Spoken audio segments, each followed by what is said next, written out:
Итак, уважаемые коллеги, сейчас мы с вами поговорим об аускультации органов грудной клетки, а именно аускультации легких. Хочу напомнить вам, что стетофонэндоскоп не должен у нас находиться на шее, как это иногда вы можете увидеть. Вот это грубое нарушение вопросов и дентологии, и санэпидрежима. Он должен храниться в пакете и находиться у вас в кармане. Не забывайте о том, что после аускультации пациента вы должны обеззаразить, соответственно, часть. Итак, воспользуемся прибором стетофонэндоскопом, но для аускультации легких целесообразно начинать работу именно используя вот такую насадку. Вот обратите внимание, это стетоскоп. Фонэндоскоп для аускультации легких может использоваться в случае, если аускультативные явления очень тихие, нам надо его усилить, или проблемы со слухом у доктора, он плохо слышит. Итак, давайте поговорим о аускультации легких. Вначале мы с вами проведем оценку основных дыхательных шумов. Поэтому пациент должен дышать не открытым ртом, а через нос. Дыхание средней глубины, спокойное. Аускультацию легких необходимо проводить в вертикальном положении. Только в случае, если тяжелое состояние пациента, необходимо проводить аускультацию в положении лежа, поочередно на одном и другом боку. Итак, мы попросим нашего пациента, встаньте, пожалуйста. Вот, приступим к аускультации легких. Как я уже говорил, дыхание должно быть неглубокое, средней глубины и носом, спокойное дыхание. В медицине основной принцип, и не только при аускультации, это и при перкуссии, сравнение. Поэтому мы также при аускультации легких будем использовать сравнение. Но выслушивать будем не точку с точкой сравнивать, а выслушивать будем целыми областями. Вот начинаем мы по передней поверхности, с надключичной области правой, сравниваем с левой половиной. Далее участок вот этот сравниваем подключичной области справа и слева. Дальше не надо забывать о том, что спереди у нас проецируется, если мы с вами найдем четвертое ребро, да, и вот от этой линии вот к шестому ребру, вот здесь проецируется средняя доля, она выслушивается отдельно. Здесь мы не сравниваем, так как находится сердце. А дальше подмышечные области. Так, обратите внимание, как это я делаю. Прошу, подышите носом, а вот не глубоко, средней глубины.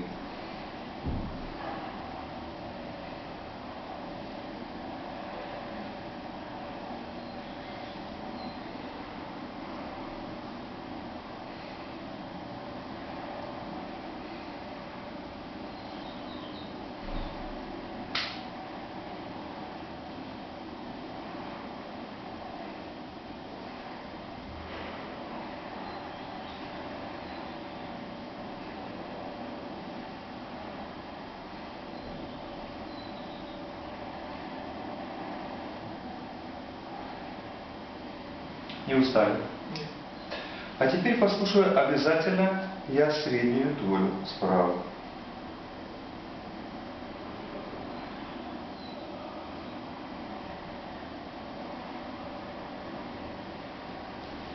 С этой стороны только вот в этих участках. С левой стороны. Попрошу приподнять руки. Положите, пожалуйста, их на голову, или за голову. Раскрываются у нас подмышечные области. И еще раз подчеркну, нет смысла поочередно сразу же вот так выслушивать. Мы выслушиваем целый регион, и я перехожу на следующий участок. Подышите.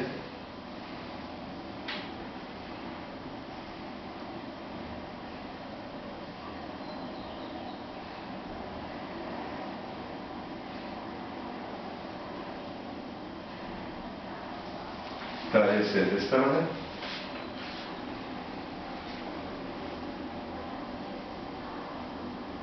Замечу, что при аускультации даже целесообразно иногда другой рукой придерживать пациента, чтобы не возникло вот головокружение, вовремя подстраховать.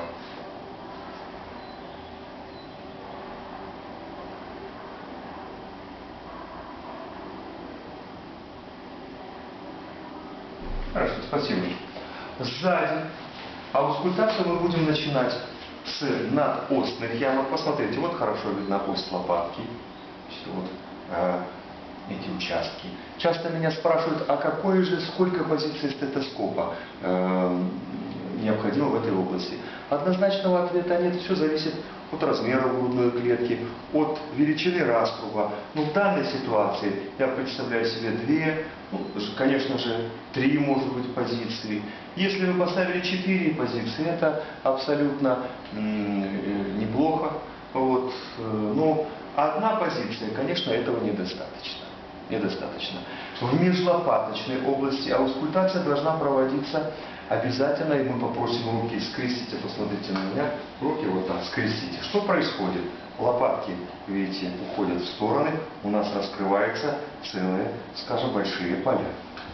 Через лопатку выслушивать мы не будем. Верхушечки будем считать, что я выслушал над постной ямки. Подышите.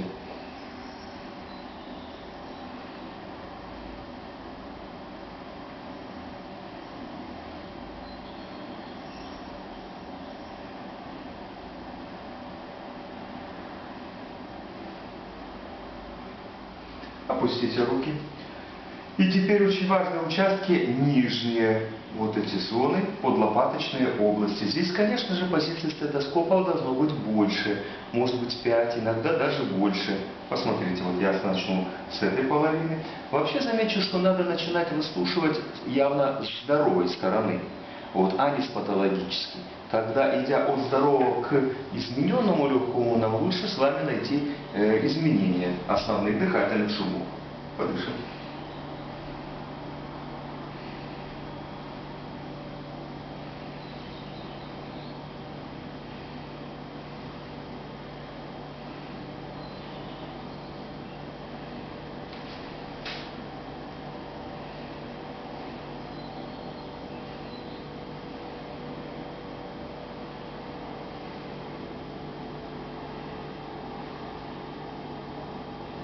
Как вы обратили внимание, я выслушивание провожу достаточно быстро, бегло. Мне достаточно 1 дыхательного цикла. Но замечу, что молодому специалисту, врачу-стажеру, студенту, конечно же, такая скорость аускультации неприемлема. Надо в одной точке послушать несколько дыхательных циклов, внимательно слушаться. Теперь мы с вами перейдем к аускультации уже с целью поиска побочных дыхательных шумов. Хочу заметить, что в практической медицине, когда у врача недостаточно времени, многие специалисты сразу же переходят к этому приему, нацеленный именно на изменения со стороны побочных дыхательных шумов. Может быть, это не совсем правильно, но в принципе допустимо, когда ресурс времени очень небольшой, у вас на приеме 30-40 человек, и вы должны не пропустить хрипы, крепитацию, шум трения плевры. Но единственное отличие, я говорил в начале об аускультации, основные дыхательные шумы оценивал, а как же оцениваем побочные? Для этого мы просим пациента дышать уже открытым ртом. Открытым ртом, пожалуйста, подышите. И дыхание глубокое. Но в этой ситуации достаточно. Обязательно надо попросить пациента, что если появятся признаки головокружения, а это возможно за счет гипервентиляции, он должен остановиться.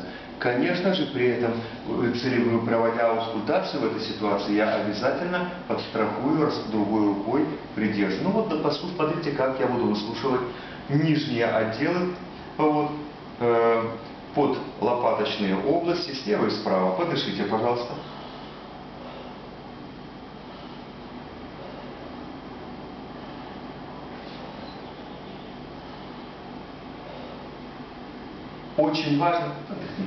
Очень важный прием при аускультации легких – использование дополнительных приемов. Каких? Во-первых, это кашель. В данной ситуации я не выслушал никаких побочных дыхательных шумов, но это не значит, что их нет. Я попрошу пациента покашлять и буду выслушивать после покашливания. Далее попрошу сделать форсированный выдох. Вы сейчас начнем, давайте с этого. Форсированный выдох. Пожалуйста, сделайте такой резкий выдох. Молодец. Слышите? И я буду выслушивать. Подышим. Резкий выдох. Хорошо, достаточно. вы увидели, что я использовал прием вот этого форсированного выдоха. Обструкция, которая явно не проявляет себя, может проявиться при форсированном выдохе. Обязательно используйте этот прием. Ну, покашливание, я думаю, понятно. Еще очень важный технический прием, который вы должны знать, это для диагностики шума трения плевры, для дифференциального диагноза между мелкопузырчатыми хрипами и крепитацией. Как, что я попрошу? Повернитесь, пожалуйста. Я вас попрошу, внимательно посмотрите на меня. Рот у вас должен быть закрыт, нос вы зажмите пальцами, вот так. И попытайтесь сделать вдох, то есть создать движение грудной клеткой, диафрагмой. Как будто дышите вот так. Ага. Но повернитесь спинкой ко мне. Вот. Хорошо, достаточно. Вот я в одной зоне выслушал, вот может быть у меня возникли сомнения, а нет ли здесь шумотрения плевры. Вот в этой ситуации, когда дыхательные пути у нас не поступает воздух, может выслушиваться только единственный шум, это шум трения плевры.